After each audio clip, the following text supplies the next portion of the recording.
మీ మోకాల నొప్పులకు ఎటువంటి సర్జరీ లేకుండా ఎపియాన్ పెయిన్ క్లినిక్ అందిస్తున్న అత్యాధునిక చికిత్స. Welcome to our channel. నేను మీ నవీన్. ప్రస్తుతం మనతో యోగా థెరపిస్ట్ అదేవిధంగా న్యాచురోపతి ఫిజిషియన్ డాక్టర్ చంద్రలేఖ గారు ఉన్నారు. మ్యామ్ నమస్తే అండి. నమస్తే సార్. మ్యామ్, మలబద్ధక సమస్య, కాన్స్టిపేషన్ ప్రాబ్లం ఇప్పుడు ఇంట్లో ఒక 5 మంది ఉంటే ఇద్దరికైనా ఈ సమస్య అయితే ఉంటా ఉంది. అవును. ఎందుకంటే ముందు మన కడుపు క్లీన్ అవుతేనే మనకు హెల్తీగా ఉంటాము అని చెప్పేసి ప్రతి ఒక్క డాక్టర్లు చెప్తా ఉంటారు. అవును. సో ఆ మలబద్ధక సమస్యకి ఎట్లాంటి యోగాసనాస్ ఉన్నాయి, అదేవిధంగా ఎట్లాంటి ఫుడ్ తీసుకోవాలి? సో ఫుడ్ లో మాత్రం ఫస్ట్ మోస్ట్ ఇంపార్టెంట్ థింగ్ ఏంటంటే మన ఫైబర్ అనేది చాలా చాలా important. Soluble fibre, insoluble fibre అని 2 టైప్స్ ఉంటాయి అన్నమాట.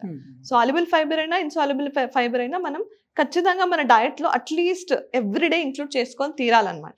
ఫర్ ఎగ్జాంపుల్ ఫ్రూట్స్లో అయినా పపాయ తీసుకోవచ్చు, బనానా తీసుకోవచ్చు, చిక్కు తీసుకోవచ్చు. ఆ సీజన్లో దొరికే ఎలాంటి ఫ్రూట్స్ అయినా మాక్సిమం డైలీ ఒక 20-30% అయినా రా ఫుడ్ అనేది ఖచ్చితంగా ఇంక్లూడ్ చేసుకోవడం వల్ల మనం ఈ కాన్స్టిపేషన్ ప్రాబ్లమ్ని ఖచ్చితంగా ఇంప్రూవ్ చేసుకోవచ్చు. దేనివల్ల, ఎట్లాంటి ఫుడ్ వల్ల మనకి మలబద్ధక సమస్య వస్తా ఉంది? ఎక్కువ ఈ 3 పాయిజన్స్ చెప్పాం కదా, మైదా, షుగర్, సాల్ట్, ఎక్సెసివ్గా ఉన్న ఫుడ్ తీసుకోవడం వల్ల కూడా ఈ కాన్స్టిపేషన్ చాలా కంటిన్యూస్గా వచ్చేస్తూ ఉంటుంది.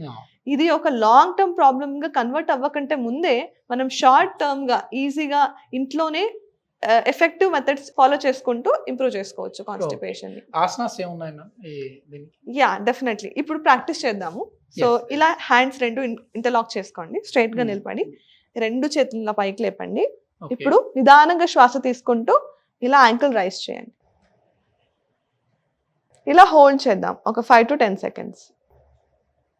నిదానంగా release and relax.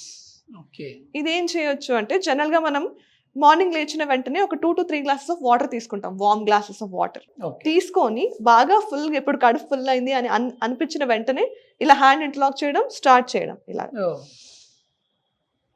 Then relax, inhale, exhale, relax.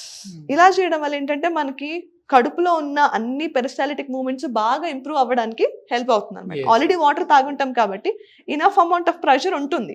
దాంతో పాటు ఈ ఆసన చేయడం వల్ల చాలా ఇంప్రూవ్ చేసుకోవచ్చు. At the same time water తాగిన తర్వాత అటు ఇటు నడవాలి. బాగా నడుస్తుండడం వల్ల కూడా చాలా ఈ పెరిస్టాలిటిక్ మూవ్మెంట్స్ డెవలప్ అవుతుంది అండ్ మోషన్ కూడా ఫ్రీగా అవుతుంది అనమాట. ఉదయం మనం లేవగానే ఎన్ని గ్లాసులు వాటర్ తాగాలి? ఎందుకంటే కొద్దిమంది చెప్తా ఉంటారు కదా లీటర్ తాగాలి అని చెప్పి. కొద్దిమంది ఎక్కువ నీళ్లు తాగినా కూడా అది కిడ్నీ మీద ఎఫెక్ట్ పడుతుందని కొద్దిమంది అంటూ ఉంటారు. So as a naturopathy therapist గా మీరు ఏం చెప్తారండి? అందరికీ వాటర్ తాగే ఈ అలవాటు ఉండకపోవచ్చు. So always it is depend on the person. ఇప్పుడిప్పుడే స్టార్ట్ చేస్తున్నారంటే 1-2 గ్లాసెస్తో స్టార్ట్ చేయాలి. ఆల్రెడీ బాగా అలవాటు ఉందంటే you can go up to 4 to 5 glasses of water. ఇలా వెళ్ళొచ్చు. దానివల్ల కిడ్నీ మీద ఎఫెక్ట్ అనేది ఏమి ఉండదు. ఆల్రెడీ వాళ్ళు ఏదైనా కిడ్నీ పేషెంట్ ఉండి డాక్టర్ అడ్వైస్ చేశారు ఎక్కువ వాటర్ తీసుకోకండి అని చెప్తే మాత్రం తీసుకోకూడదు. Otherwise you can definitely go up to 1 to 1.5 litre కూడా వెళ్ళొచ్చు. ఇంకా మనం ఫార్వర్డ్ బెండింగ్ ఆసనాస్ కూడా చేయొచ్చు. అంటే ఇది రెగ్యులర్ గా మనం యోగా ప్రాక్టీసెస్ లో చేసుకున్నప్పుడు చేయొచ్చు. దీన్ని పాదహస్తాసన అంటారనమాట. సో ఇలా ఏముందంటే ఇన్హేల్, బ్యాక్ బెండింగ్ చేసుకోవాలి, breathe out and bend forwards. ఇలా చేయడం వల్ల మనకి పొట్ట తర్వాత ప్రేగుల మీద బాగా ప్రెషర్ పడుతుంది అనమాట. తర్వాత inhale, come up and relax. ఎన్ని సెట్స్ చేయాలంటే ఒక 5 to 10 sets వరకు కంటిన్యూస్ గా చేయొచ్చు. ఇలా చేయడం వల్ల ఏంటంటే మనకి పొట్ట మీద ప్రెషర్ పడుతుంది. అట్ ద సేమ్ టైం ఈ పెరిస్టాలిటిక్ మూవ్మెంట్స్ అన్ని ఏవైతే ఉంటాయి కదా, అన్ని టాక్సిన్స్ ని ఎలిమినేట్ చేయాలంటే వాటర్ తాగి ఇట్లాంటి ఆసనాస్ చేయడం వల్ల ఎఫెక్టివ్ గా మోషన్ అవుతుంది అండ్ ఎక్కువ పెయిన్ కూడా ఉండదు. కొంతమంది కాన్స్టిపేషన్ ఉన్నప్పుడు ఏంటంటే మోషన్ పాస్ చేస్తున్నప్పుడు వాళ్ళకి ఏనల్ రీజన్ లో బాగా పెయిన్, తర్వాత బర్నింగ్ అలాంటి సెన్సేషన్స్ ఉంటాయి అనమాట. ఇట్లా ఆసనాస్ చేస్తుండడం వల్ల వాళ్ళకి ఫ్లెక్సిబిలిటీ, ఆటోమేటిక్ గా స్పైన్ ఫ్లెక్సిబిలిటీ అది వచ్చేస్తుంది. దాంతో పాటు టాక్సిన్స్ కూడా ఈజీగా ఎలిమినేట్ అవ్వడానికి బాగా హెల్ప్ అవుతుంది అనమాట. ఇంకొకటి మోస్ట్ ఇంపార్టెంట్ నెక్స్ట్ ప్రాక్టీస్ ఏంటంటే మనం వాటర్ తాగిన తర్వాత ఇలా హ్యాండ్ రేస్ చేయాలి. ఇలా ఉంది కదా, ఇలా ఒక స్ట్రైట్ లైన్ ఉందని ఊహించుకొని ఇలా స్ట్రైట్ గా ఫార్వర్డ్ అండ్ మళ్ళీ బ్యాక్వర్డ్ వాకింగ్ చేయాలి. ఇలా వాక్ చేయడం వల్ల ఏంటంటే same thing, as I told, ఈ పెరిస్టాలిటిక్ మూవ్మెంట్స్ ఇంప్రూవ్ అవుతుంది. అట్ సేమ్ టైం గ్యాస్ ఉన్నది కూడా ఈజీగా రిలీవ్ అయిపోతుంది పొట్ట నుంచి. ఇంకోటి మలాసన్ అనేది కూడా చాలా ఇంపాక్ట్ చూపుతుంది ఈ మలబద్ధక సమస్యకి అని విన్నాను. సో మలాసన్ కూడా చాలా ఎఫెక్ట్ ఉంటుంది. బికాస్ మనకేంటంటే ఈ వెస్ట్రన్ టాయిలెట్, ఇండియన్ టాయిలెట్ కూడా ఇదే చెప్తాం సార్. యాక్చువల్గా మాక్సిమం అసలు సాధ్యమైతే ఇండియన్ టాయిలెట్ చూస్ చేసుకోవడం వల్ల ఈ కాన్స్టిపేషన్ ప్రాబ్లమ్ న్యాచురల్ గానే తగ్గించుకోవచ్చు. ఈ మలాసన ఎందుకు చాలా ఇంపార్టెంట్ అంటే బేసిక్ గా మనం స్క్వాటింగ్ అంటే ఇండియన్ టాయిలెట్ పొజిషన్ లోకి వచ్చినప్పుడు ఏంటంటే మనకి ఈ పెల్విక్ ఫ్లోర్ మసిల్స్ అనేవి చాలా ఈజీగా రిలాక్స్ అవుతాయి అన్నమాట. అప్పుడు ఈ బవల్ మూమెంట్ ఏదైతే అవుతుందో దాన్ని లెట్ డౌన్ అంటే దాన్ని ఈజీగా బయటికి పంపించడానికి చాలా ఈజీ అవుతుంది అనమాట. అందుకోసం ఈ మలాసన ఎలా చేయాలో ఇప్పుడు చేసి చూద్దాం. సో ఈ కాళ్ళని కొంచెం ఇలా గ్యాప్ లో పెట్టుకొని 2 హ్యాండ్స్ నమస్కార ముద్రలో పెట్టుకోవాలి అండ్ ఇలా పెట్టుకొని ఈ నీమ్స్ తో ఇలా పుష్ చేయాలి. ఓకే, ఇలా చేస్తున్నప్పుడు ఏం చేయాలి అంటే బ్రీద్ ఇన్, బ్రీద్ అవుట్. ఈ బ్రీదింగ్ తో పాటు మనకి ఎక్కడ ప్రెషర్ వస్తుంది పొట్టలో అనేది అబ్జర్వ్ చేయాలి.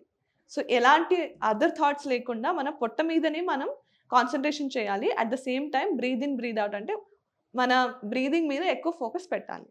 సో ఇలా డైలీ మనం మార్నింగ్ చేయడం వల్ల ఈజీగా సుఖ విరోచనం అయిపోతుంది అండ్ ఎలాంటి పెయిన్ అండ్ డిస్కంఫర్ట్ కూడా ఉండదు.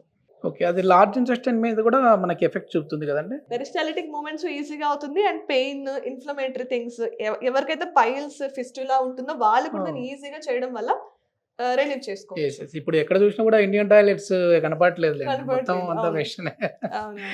సో అయితే మనం కూర్చునే టాయిలెట్ ని బట్టి కూడా మనకి ఇట్లా ఉంటది అనమాట చాలా ఈ ప్రాబ్లం. ఒకవేళ ఎవరైనా ఇంట్లో ఆల్రెడీ ఇట్లా వెస్టర్న్ టాయిలెట్ ఉందంటే వాళ్ళు ఒక చిన్న స్టూల్ ఉపయోగించి ఈ కాళ్ళని ఇలా ప్రెస్ చేసుకోవడం వల్ల ఆల్మోస్ట్ ఈ స్క్వాటింగ్ పొజిషన్ ఎఫెక్ట్ వచ్చేస్తుంది, ఇక్కడ మనకు ప్రెజర్ వచ్చేస్తుంది. సో అలా ఉంటే చేసుకోవచ్చు. అంటే కొంతమంది ఓల్డ్ ఏజ్ పీపుల్ ఎవరైనా ఉన్నారనుకోండి ఇంట్లో, వాళ్ళు ఈ స్క్వాటింగ్ లో కూర్చోవడం కష్టం అవ్వచ్చు. సో అందుకు నీ పెయిన్ ఉన్న వాళ్ళు కూడా ఇట్లా కూర్చోలేరు అనుకుంటా. అవును అదే ఓల్డ్ ఏజ్ లో 60s, 70s ఉన్న వాళ్ళు ఈ నీ పెయిన్ ఎక్కువ ఉండడం వల్ల చేయలేకపోతారు. ఫ్రీ మోషన్ అవ్వడం కోసం కొన్ని టాబ్లెట్స్ యూజ్ చేస్తూ ఉంటారండి. సో అట్లా కాకుండా న్యాచురోపతిలో ఏమున్నాయండి? అంటే మనకి ఫ్రీ మోషన్ అవ్వాలంటే ఏంటి టెక్నిక్స్ అంటే ఎక్కువ జింజర్ వాడచ్చు. జింజర్, జీరా ఇట్లాంటి యాంటీ ఇన్ఫ్లమేటరీ ప్రాపర్టీస్ ఉన్న ఫుడ్ ని ఎక్కువ ఫుడ్ లో ఇంక్లూడ్ చేసుకోవడం వల్ల ఏంటంటే ఎక్కువ ఈ అసలు కాన్స్టిపేషన్ అనేది ఒక కైండ్ ఆఫ్ ఇన్ఫ్లమేటరీ ప్రాబ్లమ్ అని కూడా చెప్పొచ్చు. దానికి మనం మార్నింగ్ లేచినప్పుడు ఒక 1 గ్లాస్ ఆఫ్ జీరా వాటర్ లేకపోతే సోప్ వాటర్ ఇలాంటి వాటర్స్ తీసుకోవడం వల్ల ఏంటంటే డిటాక్సిఫికేషన్ జరుగుతుంది, మనకి మంచి ఈ బవల్ మూమెంట్ అవ్వడానికి ఒక మంచి స్ట్రెంగ్త్ కూడా డెవలప్ అవుతుంది అనమాట. ఓకే, చాలా మంచి ఇన్ఫర్మేషన్. Thank you sir.